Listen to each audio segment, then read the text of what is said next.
Hello everyone, I welcome you on the behalf of Rasa International School. I hope you all are doing good and safe at your homes. Today in this video, we are going to discuss about chapter number 4 of class 7th, which is heat and temperature, part 4. And in this part, we are going to discuss about methods of heat transfer and about conduction, which is on your book page number 49 to page number 51. So let's start with the method of heat transfer. Heat flows from a body placed at higher temperature to a body placed at lower temperature. So heat का transfer कैसे होता है किसी heat का transfer ऐसे होता है, for example कोई भी अगर हॉट बॉडी है, कोई भी कोल्ड बॉडी, तो heat hot body to cold body transfer होती है. ओके, हीट ऐसे ट्रांसफ़र होती है. हायर जिसमें टेम्परेचर है उससे लोअर टेम्परेचर की तरफ वो ट्रांसफ़र करती है.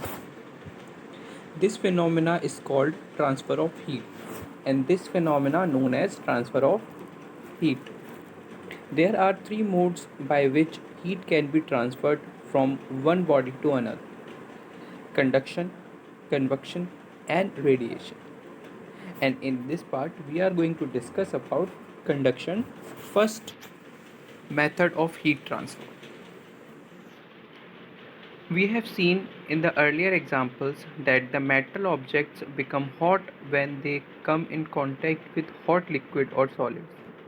For example, an iron nail becomes hot when the left is undistributed inside a hot water container. This happens because the heat from the hot liquid is transferred to the iron nail. This transfer of the heat from one body to another is called conduction. So in earlier example we have already studied that metal objects क्या होते हैं, hot हो जाते हैं जब भी वो किसी हॉट लिक्विड या हॉट सॉलिड के टच में आते हैं.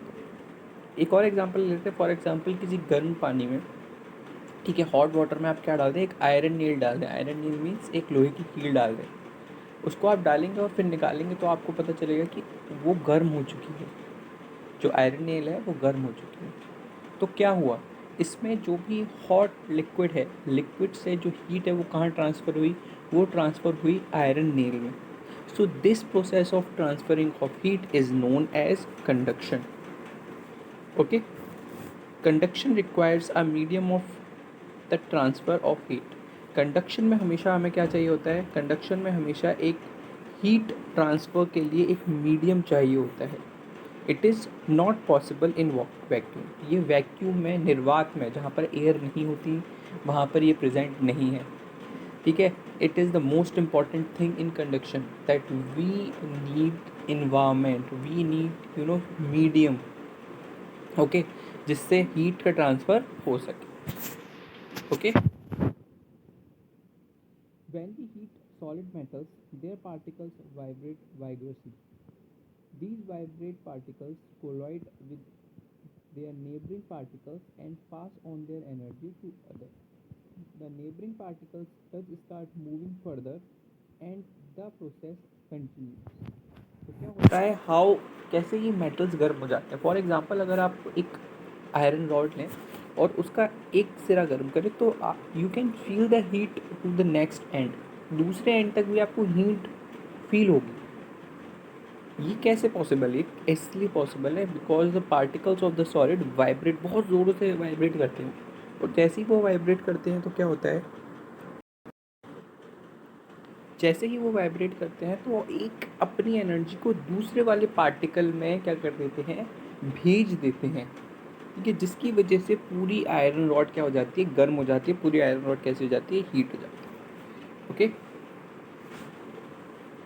Next we are going to discuss about that conditions necessary for conduction of heat.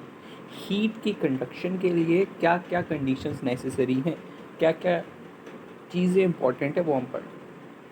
The conditions necessary for heat to be conducted are as follows. First is the two body should be in contact और touch each other. So first है कि जो दो bodies हैं, अगर हमें conduction of heat चाहिए तो दो बॉडीज़ का आपस में कांटेक्ट होना बहुत ज़्यादा ज़रूरी है। ओके, फॉर एग्जांपल जैसे हॉट वाटर एंड आयरन नील, ठीक है, इसका कांटेक्ट में आना बहुत ही ज़्यादा ज़रूरी है। The temperature of both the bodies should be different. So क्या होना चाहिए, जो भी दोनों बॉडीज़ हैं, ठीक है ना, उनका टेम्परेचर डिफरेंट होना चाहिए। फॉर एग्जांपल जैसे कि आपके घर में पानी को गर्म करने के लिए या तो रॉड होगी या गीज़र होगा, तो उसमें जनरली क्या होता है, जो रॉड है वो हीट होती है, और जो वाटर है, वाटर क्या होता है, वाटर ठंडा होता है। तो जो रॉड की जो हीट होती है वो किस में फ्लो होती है, कंडक्शन के थ्रू फ्लो हो जाती है पूरे वाटर। सो ऐसे वाटर गर्म होता है। Okay, got my point.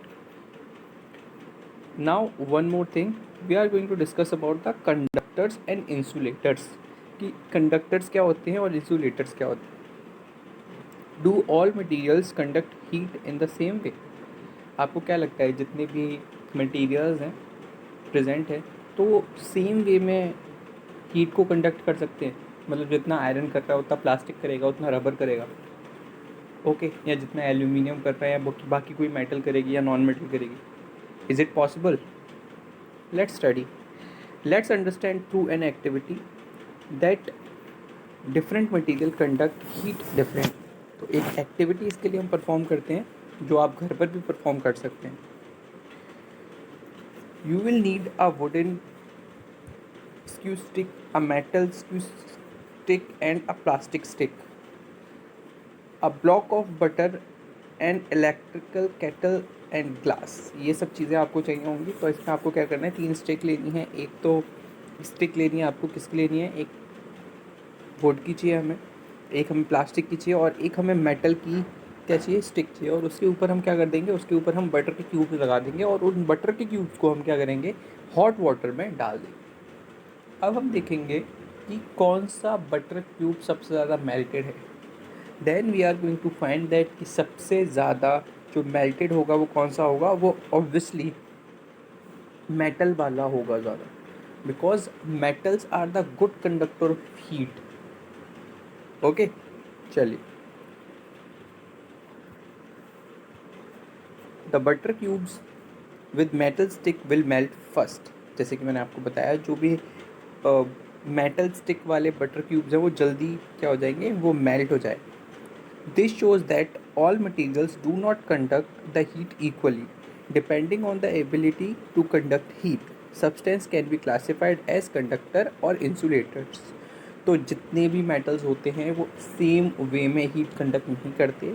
It totally depends, ठीक है ना, कि वो उनकी एबिलिटी क्या है कंडक्शन की, मतलब वो अपने आप में से हीट को जाने देते हैं या नहीं जाने देते हैं, या जाने भी देते हैं तो पार्शली जाने देते हैं या पूरी तरीके से जाने देते हैं। तो on the basis of this we have divided substances in two categories. One is known as conductor and second is known as insulators. Material that allows the heat energy to pass through them easily are called conductors. So conductors क्या होते हैं, conductors ऐसे substances होते हैं जो अपने आप में से heat energy को pass होने देते हैं। ओके, सो ऐसे कोई भी सब्सटेंस जिसमें से हीट एनर्जी पास हो जाती है are known as conductors. Most metals are good conductors of, most of the metals, जितनी भी मेटल्स होती हैं वो क्या होती हैं, वो गुड कंडक्टर ऑफ हीट होती हैं। This is why they are used for making cooking utensils, heating rod and so on.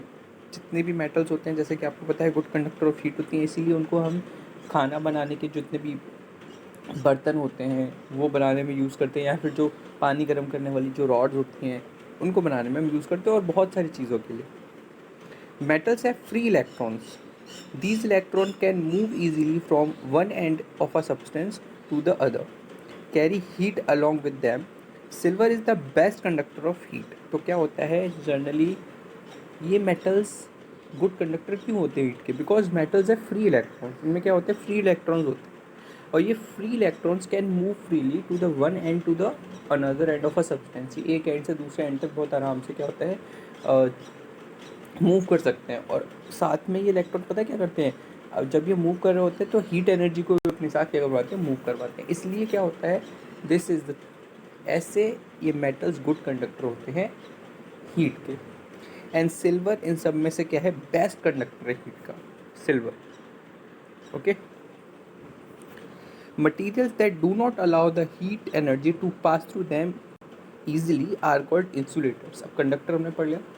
Conductor are the substances which allow heat to pass through it easily, and insulator are the substances which do not allow heat easily to pass through them.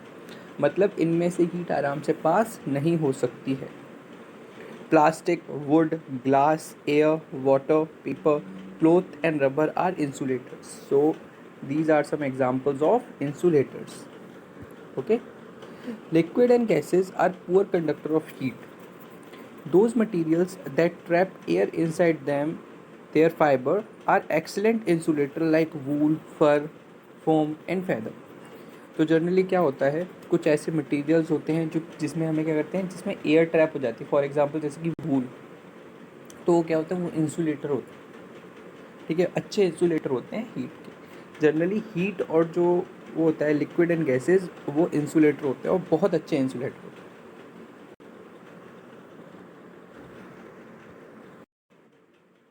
Okay, now let's discuss about the application of insulator, कि insulators की क्या क्या application है, क्या क्या ज़रूरत है. We prefer woollen clothes in winter season because wool is an insulator. जैसे कि आपको पता है कि हम क्या करते हैं, अपने जो विंटर सीजन में होते हैं, we wear woollen clothes. Why is it so, because woollen clothes में क्या होता है, उसके फाइबर्स में एयर ट्रैप हो जाती है और जो हमारी हीट है, बॉडी की हीट है, वो बाहर नहीं जाने देता. सो ऐसे वूलन क्लोथ्स हमको गर्म रखते हैं. ठीक है, तो ये एक इसका क्या है, एप्लीकेशन है. सेकंड है, igloos present in polar regions are made of ice because ice is an insulator. अब जो इग्लूज होते हैं, जैसे कि आपने देखे हैं, इग्लूज देखे होंगे बड़े बड़े से, जो पोलर रीजन्स में बने होते हैं घर, तो क्या होता है, इसीलिए बनाए जाते हैं आइस के, because ice is also an insulator. एक इंसुलेटर, एक अच्छा इंसुलेटर है ice. Bakelite, a kind of hard plastic, is used to make handle of cooking utensils to protect our hand from the heat while cooking because they are good insulators. जैसे कि आपने देखा होगा, जो भी आपके घर में कोई भी बर्तन होगा, जैसे कुकर है या कुछ भी है, तो फ्राइंग पैन है, तो बना तो वो मेटल का होता है obviously, and the handle of that utensil is made up of plastic. वो प्लास्टिक का बना होता है, क्योंकि जब भी वो गर्म हो तो आप उसको आराम से उठा सकें, because plastic is a bad conductor, और we can say that insulator of heat, जिसकी वजह से वो प्लास्टिक गर्म नहीं होती है और आप आराम से उसको लिफ्ट कर सकते हैं. Okay, so these are few applications of insulators. So thank you so much for today. I hope you all are doing good at your homes. Please stay tuned for further classes.